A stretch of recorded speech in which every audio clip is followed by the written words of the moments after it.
All right, so today the pace of news, you'll notice, has calmed down a little bit after a very eventful week. And we're basically, as a country, the sense treading water, waiting for the big question to be answered. Who's going to address the State of the Nation address, that SONA that was postponed? What lies ahead for President Jacob Zuma?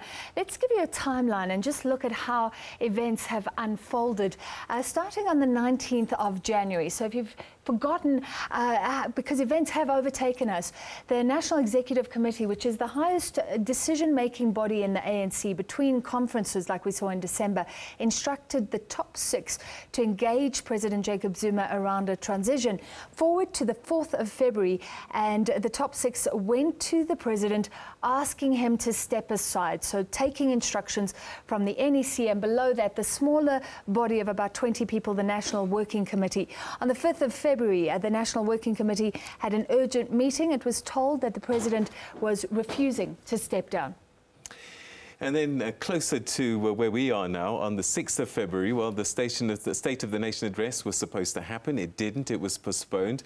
And then there was supposed to be a special meeting of the NEC that evening, and that was going to discuss the removal of the president, and it was expected that he would be recalled. But that was postponed at the 11th hour to give Deputy President Cyril Ramaphosa time to continue these crisis talks with Cyril Ramaphosa. And this is where we are. And as you can see, we are here today. Not much has happened in terms of what's going to happen to the SONA, what's going to happen to the Ubuntu awards that were supposed to happen this weekend.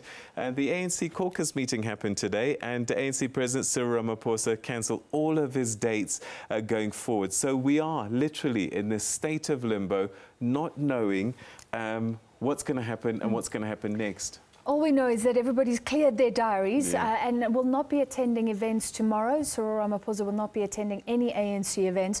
And then the weekend, all those events taken off the table from the parties saying that they are traditionally associated with SONA. So, yeah. We are waiting. Yeah, but the opposition is agitating, and there's talks about marches, speeding up the no confidence vote from the 22nd to as early as Monday, Tuesday next week. So the opposition are growing restless, and they're pushing and trying to force the ANC's hand. And it's a space for impatience, like you say. Investors also talking about impatience. We want to resolve the impasse. The rand quite well above 12 rand today, although also battling a stronger dollar.